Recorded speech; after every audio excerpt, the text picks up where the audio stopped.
ప్రభునందు మాకు అత్యంత ప్రియులైన దేవుని ప్రజలందరికీ యేసుక్రీస్తు వారి శ్రేష్టమైన పూజింపదగిన ఉన్నతమైన నామం పేరిట శుభాలు ప్రకటిస్తున్నాను. మీరంతా బాగున్నారా? క్షేమంగా ఉన్నారు కదా? గత రాత్రి అంతా దేవుడు చక్కని విశ్రాంతిని మనకు అనుగ్రహించి ఈ ఉదయకాల సమయంలో ఆయన సేవించు వారంగా, ఆయన గణపరచు వారంగా, ఆయన మహింపరిచే గుంపులో దేవుడు మనల్ని ఉంచారు. యెహోవా తమకు దేవుడుగా గల జనులు ధన్యులని లేఖనం సెలవిస్తూ ఉంది.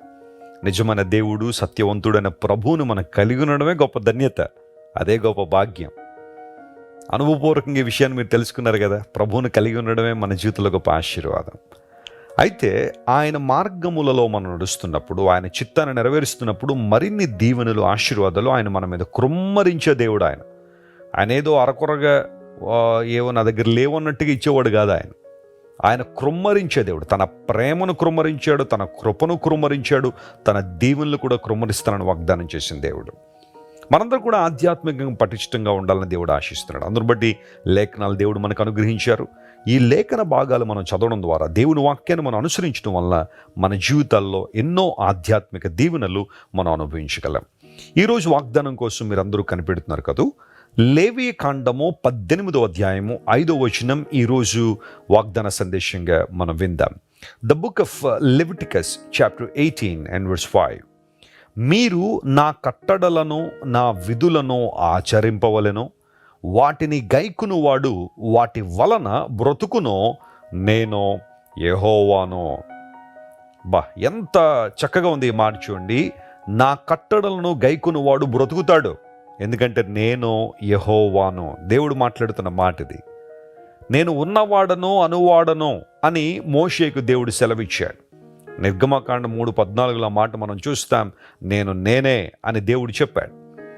చాలామంది అడుగుతూ ఉంటారు చిన్నపిల్లలు ప్రాముఖ్యంగా, దేవుణ్ణి ఎవరు కలుగు చేశారని. When God made everything, who made God అనే ప్రశ్న చాలామంది అడుగుతూ ఉంటారు. మనం చూస్తున్న సమస్తాన్ని దేవుడు కలుగు చేసినప్పుడు సకల చరాచర సృష్టినంతా కూడా, దృశ్యమైనవి కానీ అదృశ్యమైనవి కానీ దేవుని చేత కలుగు చేయబడినప్పుడు దేవుణ్ణి ఎవరు కలుగు చేశారు, ఆయన్ని ఎవరు సృష్టించారు అని చాలామంది అడుగుతుంటారు. ఒక మాట గమనించిన ప్రియులారా, మీ పిల్లలు ఎప్పుడైనా మిమ్మల్ని ఆ ప్రశ్న అడిగితే మీరు చెప్పాల్సింది, దేవుణ్ణి ఎవరు కలుగు చేయలేరు, ఏ ఒక్కరు నాశనం చేయలేరు. ఆయనకు ఎక్స్పైరీ డేట్ అనేది ఉండదు. ఆయన తనకు తానుగా ఉండువాడు, ఆయన తనకు తానుగా జీవించువాడు. God is self existent. మనము ఆయన మీద ఆధారపడి బ్రతుకుతున్నాం, ఆయన అనుమతితో మనం బ్రతుకుతున్నాం, ఆయన ద్వారా మనం జీవిస్తున్నాం. కానీ దేవుడికి ఎవరి అనుమతి అక్కర్లేదు. ఆయన ఎవరి మీద ఆధారపడాల్సిన వాడు కాదు. దేవుడు స్వయంభవుడు, తనకు తానుగా బ్రతకగలిగిన వాడు. God is self existent.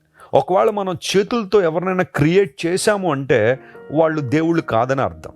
దేవుడు అనగా మనలను చేసిన వాడు, మనలను కలుగు చేసిన వాడు దేవుడు. అంతేగాని మనం చేసుకున్న వాళ్ళు కాదు దేవుళ్ళు అంటే.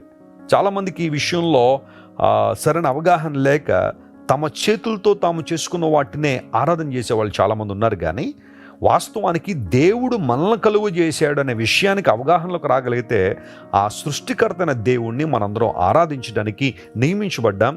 ఆయన ఆరాధించడమే ఇన్ఫ్యాక్ట్ మానవ జీవిత పరమార్థం, మనిషి యొక్క కర్తవ్యం. ఏది పడితే అది, ఎవరిని పడితే అది ఆరాధించడానికి మనం నియమించబడలేదు.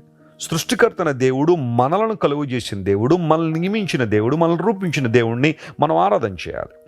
లేవీ కాండంలో దేవుణ్ణి ఎలా ఆరాధించగలమో, ఆయన ఎలా మెప్పించగలమో, ఆయన ఎలా మనం సమీపించగలమో చాలా విషయాలు లేవీ కాండంలో మనం చూస్తూ ఉంటాం. అవన్నీ కూడా మనం అక్షరానుసారంగా పాటించాల్సిన అవసరం లేదు. కానీ ఆధ్యాత్మిక అర్థం మనం వాటిల్లోంచి తీసుకోగలిగితే అనేకమైన దీవెనలు మనం పొందుకుంటాం. ప్రియులత గమనించండి. ఒకవేళ లేవీకాండం బలుల గురించి మాట్లాడుతున్నప్పుడు నూతన నిబంధన సంఘంలో ఉన్న మనము బలులను అర్పించాల్సిన పని లేదు. మనమే దేవునికి సజీవ యాగంగా సమర్పించుకోవాలి. ఇది దేవుడు ఆశిస్తున్నది. విరిగి నలిగిన మనస్సు, హృదయాన్ని మనం కలిగి ఉండాలని దేవుడు కోరుతున్నాడు. మీకు అర్థమైంది కదా. బైబిల్లో చాలా విషయాలు, చారిత్రాత్మక విషయాలు బైబిల్లో రాయి ఉన్నప్పుడు వాటి నుండి స్పిరిచువల్ ఇన్సైట్స్, ఆధ్యాత్మిక సత్యాలు మనం నేర్చుకోవాలి దేవునికి దగ్గరగా రావాలి అంటే. ఇక్కడ మోషే ద్వారా దేవుడు ఇశ్రాయేలుతో మాట్లాడుతున్నాడు. దైవజనుడైన మోషే ఏర్పాటు చేయబడ్డాడు, దేవుని చేత అభిషేకించబడ్డాడు, దేవుని చేత నియమించబడ్డాడు. మోషే ద్వారా దేవుడు ఇశ్రాయేలుకు తన యొక్క సందేశాన్ని పంపుతున్నాడు. అందులో దేవుడు మాట్లాడుతున్న మాట, నేను మీకు ఇచ్చిన మాటలను మీరు గైకొనినప్పుడు మీరు బ్రతుకుతారు. మీరు బ్రతకాలనే నేను ఆశిస్తున్నాను. మీరు బ్రతికి నా నామానికి మహిమకరంగా ఉండాలని కోరుతున్నాను. ఎందుకంటే మిమ్మల్ని బ్రతికించువాడు నేను యెహోవాను అని దేవుడు తన గురించి తను ప్రకటించుకున్నాడు. ఈరోజు ఒకవేళ నీ జీవితంలో నిర్జీవమైన అనుభవాలు ఉన్నాయా? నిర్జీవమైన జీవితం నీలో ఉందా? లాజరు వలె నీవు కూడా మృతమైన పరిస్థితుల్లో జీవిస్తున్నావా?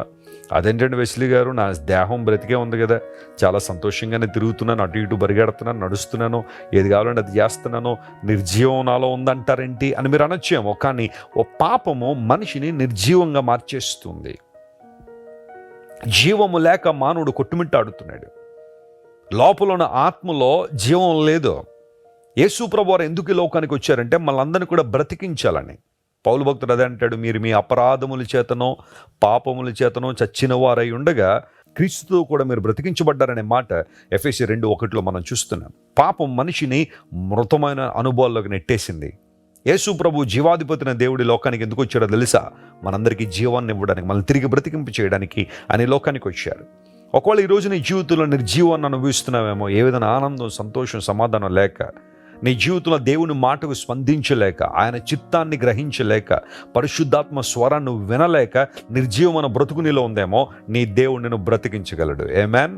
నువ్వు దేవుని మాటకు లోబడగలిగితే నీ జీవితంలో కదలిక వస్తుంది. బ్రతకడం అంటే కదలిక కలిగి ఉండడం, దేవుని కోసం నడవడం, దేవుని కోసం జీవించడం. అలాంటి అనుభవాన్ని నీకు ఇవ్వాలని దేవుడు ఆశిస్తున్నాడు. ప్రియ దేవుని బిడ్డలారా, మనందరం జీవించు వారంగా, ఆత్మలో జీవాన్ని కలిగిన వారంగా, జీవం కలిగిన దేవుని బిడలంగా మనం బ్రతకాలని దేవునికి ఆలోచన. ఆయన తన సంఘానికి పెట్టిన పేరేంటో తెలిసే? జీవం గల సంఘం అన్నాడు. సంఘాలు మృతమైపోయి ఉండాలని దేవునికి ఉద్దేశం కాదు. సంఘాలు జీవం కలిగి ఉండాలని, దేవునికి ఎప్పుడైతే చోటు ఉంటుందో, వాక్యానికి ఎక్కడైతే చోటు ఉందో, జీవం గల సంఘంగా దేవుడు దాన్ని నిలబెడుతున్నాడు. ఈరోజు అట్టి జీవాన్ని మనం కలిగి ఉందామా? ఈ వాగ్దానం క్లెయిమ్ చేసుకుని ప్రభువును స్తుతించండి. ప్రభువా, నువ్వు దేవుడు గనుక నీ కొందనాలు, నన్ను బ్రతికించగలిగే సామర్థ్యం నీకుంది, నన్ను బ్రతికిస్తున్న దేవుడు నీవని ప్రభువును స్తుతించి ఆయన మహింపరచండి. ఖచ్చితంగా మీ జీవితంలో అద్భుతాలు చూస్తారు. ప్రార్థన. ప్రేమగల తండ్రి, లేవీ కాండంలో మీరు మాకు అనుగ్రహించిన వాగ్దానాన్ని బట్టి నీకు స్తోత్రాలు. మమ్మల్ని బ్రతికించు దేవుడు నీవు ప్రభువా. మేము పాపముల చేత, అపరాధముల చేత చచ్చిపోయి ఉన్నప్పుడు మమ్మల్ని బ్రతికించిన దేవుడు గనుక నీకు స్తోత్రం. నువ్వు జీవం గల దేవుడు గనుక నీకు వందనాలు. ఈరోజు మా ప్రియులందరినీ మీరు ముట్టి బలపరిచి ఆశీర్వదించండి. ఎవరు ఏ సమస్యలతో, ఏ ఇబ్బందులతో, ఏ కష్టాలతో ఉన్నారో వారందరినీ విడిపించి జీవం గల నీ కృప వారి మీద కృమ్మరించమని కోరుతున్నాం. ఘనత, మహిమ, ప్రభావం నీకు మాత్రమే ఆరోపిస్తూ యేసు నామం పేరిట అడిగి వేడుకొనిచున్నాం తండ్రి. Amen. Amen. God bless you dear friends. Have a wonderful day. మీరు ఇంతవరకు విన్న దైవ సందేశం మరియు దేవుని సేవకులు చేసిన ప్రార్థన మీకు ఆశీర్వాదకరముగా ఉన్నదని విశ్వసించుచున్నాము. ఈ సందేశాన్ని మీ స్నేహితులకు, బంధువులకు షేర్ చేయండి. మీకు ఏదైనా ప్రార్థన అవసరత ఉన్నచో మా ఫోన్ నంబర్లకు కాల్ చేయండి. దేవుడు మిమ్మల్ని ప్రేరేపిస్తే విశ్వాసంతో సాగుచున్న ఈ పరిచర్యను ప్రోత్సహించండి.